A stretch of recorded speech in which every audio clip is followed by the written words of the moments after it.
Welcome to the U World Order Showcase Program, the platform dedicated to highlighting visionary entrepreneurs and coaches who are shaping the U World economy. Each week, we're celebrating the power of the individual and coming together to uplift and empower one another to reach new heights of growth and prosperity as we showcase a coach, company, or entrepreneur stepping out to be the change they want to see in the world. With our collective efforts, we're creating a world where every person has the tools to realize their full potential and thrive like never before. Join us today as we chat with this week's guest to learn how they got started, what they're doing, and how they're making a difference in shaping the U World Order.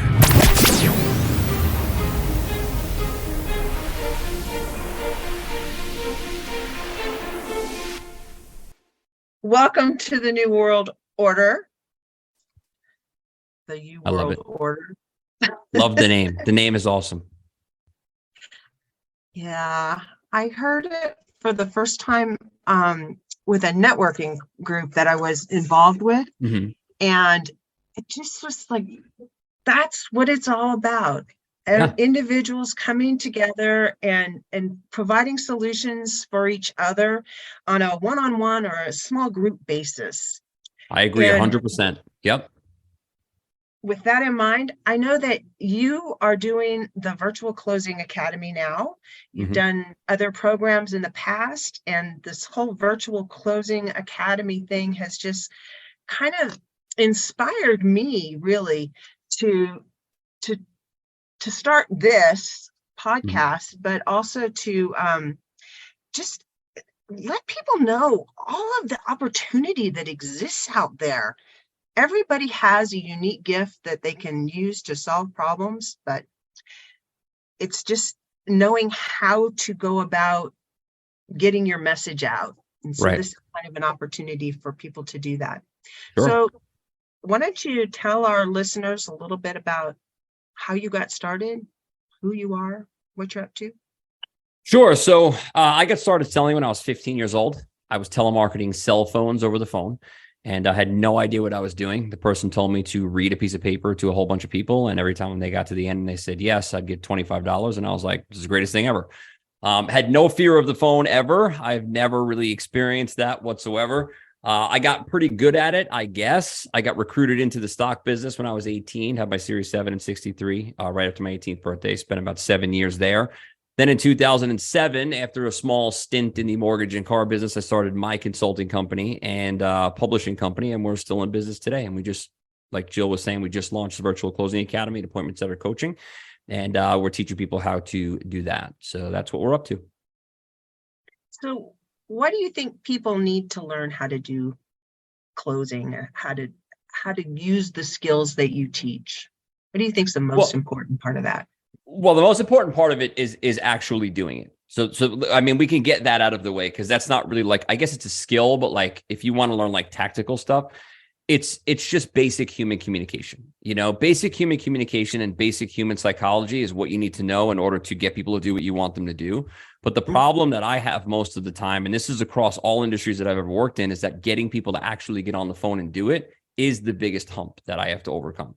Once I get there, it's actually extremely easy to take anybody and turn them into a pretty good salesperson. They're not going to be great, most people, but if they're average and they're closing 30% of the people they talk to, 40%, then they're still making a lot of money. You know, if they're great and they're 60, 70% closers, then they're absolutely killing it. So again, it's just about getting on the phone and actually doing it, and just basically having basic communication, conversations with people, and talking them through where they are now, where they want to be. And if your program can help them get there, then you just put them into it and enroll them into the program. It's kind of that simple.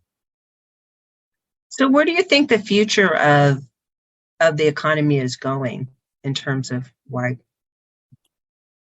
happening with the world? I think it's terrible. I think, you know, a lot of people are talking about AI and automation, about like how they're the greatest thing ever. I think that they're terrible. I think that I'm one of the few, I guess in my industry anyway, that think social media is terrible. I think YouTube is terrible. I think it's all terrible.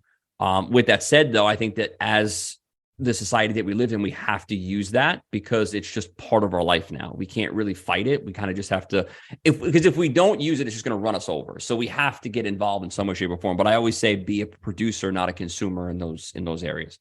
So when you talk about like what we're doing, what you're doing here on this podcast, you have to at some point just come to the realization that if you don't take control of your income, you're going to lose it, because you can be replaced. Like it used to be like, I'm irreplaceable because no human can do what I can do. Well, a machine can now, and they'll be better than you. So that machine is going to take your spot. And if the machine doesn't take your spot, well, then someone in another part of the world is going to take your spot that can do the same exact job as you for a tenth of the price, with no health insurance, no time off, like none of that stuff.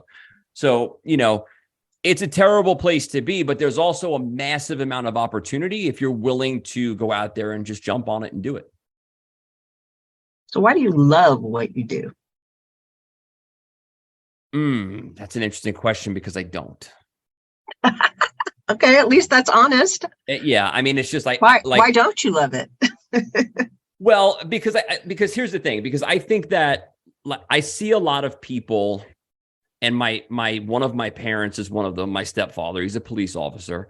That has been my dream job since I was like a 5-year-old kid. And I was watching Cops. For some reason, my mom let me do that. But I was watching Cops at like 11 o'clock at night when I was 5. You know what I mean? Yeah, Always what I want to do. But I can't. I have terrible eyes. My eyesight is terrible. So I failed all the police tests. I went all over the country, tried to do it. I can't do it. So like, it's not that I hate what I do. It's just I would rather be doing something else. And, financially, I do pretty well. I support my family. I do well. I would give up everything I have to do that job for like a day. And I would love it. It would be the greatest thing ever. So it's not that I hate it, but it's just, I would be more happy doing something else. I believe that if you can mix up happiness and don't be happy and be broke. That's stupid, because you're gonna be miserable at home. But if you can find something that you like, that you don't hate, that you can also make a little bit of money with, that's a good thing. And that's why I'm so attracted to the high ticket area, because in that business, you can literally work in any industry that you want to work in. There's so many different opportunities there. So you can find something that you like, and have conversations with people that also like that thing. And it's a pleasant conversation to have. So that's a long way to put it, but I don't necessarily love I don't hate it, but I don't love what I do either. I do it because I'm good at it. I do it because I think that I hope that I help people. And I think that those people that I help can then help a lot of other people as well, while they're closing deals and, helping those people and those people's family as well. So the impact is big, if that makes sense. Yeah. And I think that really goes to what I'm trying to do here in terms of having an impact, working in an area where you really can help a large number of people, and it's scalable, but it's still intimate. It's not like going to Walmart where you're just going to pick something off the shelf that who knows what it was made with, or how it was made, or the conditions that those people worked in to produce it. Instead, it's more of a boutique world where we're knowing where our stuff comes from and who's producing it, and we're being involved in it on a personal level. Right. So what's the one thing that you would want to share with people about what you're doing? Well, I think, again, it's what I said before, right? So it's regardless of if you do what I do or whatever it is, you have to just come to the realization that the way that we were taught, like me and you, and probably a lot of people listening to this, as we were growing up, go to high school, get good grades, go to college, get good grades, get a job, retire at 40 years, and then die. That doesn't work anymore. And you have to just come to that realization. You can keep fighting it. You can keep trying, but you're going to get seriously hurt if you do, financially, right? You're going to get seriously hurt financially if you do. So you have to just come to that realization. The quicker that you do, the better off you're going to be, because you're going to have a head start. It's not here right now, but within the next 3 to 5 years, the economy's, and everyone, it's not just me, like everyone's saying the same thing. It's just nobody's really listening, Elon Musk says it like every single day. So it's a major problem. And if you can just come to that realization that you need to take control of your income and your time, and you have to be able to make an income without the need for a job or a boss. And again, it doesn't have to be what I do. It could be anything, but as long as you do something like that, where you can create your own income without having to be reliant on a job, you'll be okay. That's like the one message that I have for everybody. That's the purpose behind what I do. just because I think what I do is the most straightforward way to get there. But there are other ways. I mean, look, you could do Shopify, you could do Amazon. There's a million different things. It doesn't have to be what I do. Yeah. But you have to find something. Opportunities right now are endless. It's everywhere. just like Yeah. everywhere. Yep. The biggest problem I have in life is like slowing down long enough to just like focus on one thing. I'm going to just do this one thing. A lot of people have that problem. Because just like I could do that and that and make money at it. Right. And what's crazy about it too is they all work. Yes. They all work. So like, don't like people say like, oh, Amazon is dead or Shopify. They all work. It's just a matter of how much you're willing to put into it and how much of that never quit attitude you have. Because it may take you like 2 years to get a good brand going on Amazon, but you will make a lot of money doing it if you stick with it. So, it's not like having choosing a plan. Right. Having a plan and sticking to it. Yep. And knowing how to get the result that you want to get. Sure. Just running out there and trying everything is a recipe for disaster. Yeah, you don't want to. And a lot of people do that, because you were a low. Oh yeah, the low ticket game. That's all they do. They try something for 2 days, they quit, they buy something else. So yeah, you have to have a plan. You have to stick to it, and that's why I always say like find something that maybe you don't love it, but you're not miserable at it either, and you're really good at it. I believe that everybody has something that they're really good at. Find out what that is for you and just beat it to death. I'm a good salesman. I mean, like, what am I going to do? And modeling. What's that? And modeling. And find a model other coach, people. Right. Get somebody that's been there before, do what they're doing, get the result. Yep. Just follow the model. Just follow the path. It works every single time. And we do that every day too. Like I'm doing it right now, and you'd probably appreciate this. Our cat tower broke yesterday. Mm-hmm. So I'm like, we're not buying a new one because every time we buy them, they break. I'm building a cat tower. So what did I do? I went on YouTube and I was like, how to build a cat tower, found a video, and I'm just going to go to the store, buy some wood, build it. And we do it all the time. People say modeling is weird. Like, no, it's weird because of the way that you're thinking about it. We do it all the time, every single day. So just take that same principle and just apply it to your fitness or your health or your finance, whatever it is in life that you want to accomplish. There's someone that's been there before. Just find out what they're doing, do that, and it works. Yep. We built a camper the same way. Yeah. I've never built anything in my life, but there's this guy, his name is Dave. He's Endgame over on YouTube. Mm-hmm. And he built a camper out of wood. Granted, he's a cabinet maker. So, I mean, a little bit of an advantage. Difference. And the learning curve was great. Sure. But we're really happy with the result that we got. And it was just, we watched YouTube. We modeled somebody who'd been successful. That's all you got to do. It seems simple, but it works. It does. Yep. So, anything else you want to share with everybody? I mean, look, I think the main message from me would be to understand that things like AI automation and outsourcing, they are real. They are coming for your job and your income. You have to find some sort of path to make your own way in life. It's your responsibility to do that. Don't depend on other people because they're not going to help you. And again, I have a way to do it. There's other people that have other ways to do it. There's so many different ways. Understand that they all work. Find something that you think you can see yourself doing for a long period of time. Stick with that. Like we were talking about, model somebody else who's done it before. And then it's not going to be easy. It's not going to be something that happens right away, but it's not supposed to be. You have to go through those hard times to get where you want to go. And I will tell you this, when it comes to everything working, I do believe that is true, but I do believe that the hard time frame is different for each opportunity. Like some opportunities, that hard time is like a month. For some opportunities, that hard time is 5 years. So depending on what you want to do, look at that. Like how much struggle am I going to have to go through in order to get where I want to go? And kind of judge based off of that. And if you do that and you stick with it, you'll be okay. If you don't, you're going to be in a lot of trouble. Yeah. And you have to be willing to, I think the Bible says, count the cost.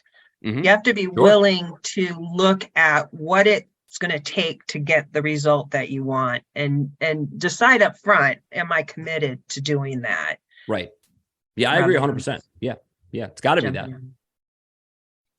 Well, thanks, Kenny. I really appreciate you taking your time out of your day. I know you're really busy getting ready for tomorrow, which is your favorite holiday. April Fool's Day is the April greatest. Fool's Day. Everyone can act like a kid and have fun and just do crazy stuff. It's awesome. Yeah. And I'm totally like that too. People think I'm very serious. Like if you go on a coaching call with me, you'll think I'm like some psychopath. Like I am like the biggest kid at heart. I love having fun. I love doing crazy stuff. So I love the phone's going on. And it comes I love holidays like that. Hang on, my phone is going crazy here for some reason. Yeah, no worries. That's all right. So do you want to let everybody know how they can get in touch with you if they want to learn more about what it is that you're doing? Yeah, I would say the best way is just kennycannon.com is my website. You can also go to virtualclosingacademy.com. You can check out the video there and see if you like it, if it's something that you want to do. And again, the one thing that I'll tell you is this: whether you come to my website, go to vca.com, whatever it is, the message is always going to be the same. There are things out there. Your job is not safe, no matter what you do. You have to find something, whether it's a thing that I do or somebody else does. I don't really care, but find something that is going to make you independent of the system that is designed to make you fail. Stick with that thing and you will be okay. I've been doing this for 17 years. I've seen every offer on the planet. They all work. You just have to pick something that's right for you and you got to go out there and do it. Well, thanks. And we will put those links below so you can get in touch with Kenny. Awesome. That. No problem. Thanks, Jill. Thank you, Kenny. Take care. Thank you for tuning in to the U World Order Showcase program. We hope today's episode has inspired you to consider how you can leverage your unique skills and talents to be the change you want to see in the world. If you're ready to take the next step and turn your passion into a 5-figure part-time business, we invite you to schedule a private consult at heartlifecoach.com. During our Passion to Profit breakthrough session, we'll work together to identify your strengths, clarify your vision, and develop a tailored plan for achieving your goals. Don't settle for mediocrity or let fear hold you back from pursuing your dreams. With the right guidance and support, you can build a thriving business that brings you joy, financial freedom, and the opportunity to make a positive impact in the world. Head over to heartlifecoach.com today to schedule your Passion to Profit breakthrough session and take the first step towards creating the life you've always wanted. Thanks for listening, and we'll see you next time on the U World Order Showcase program.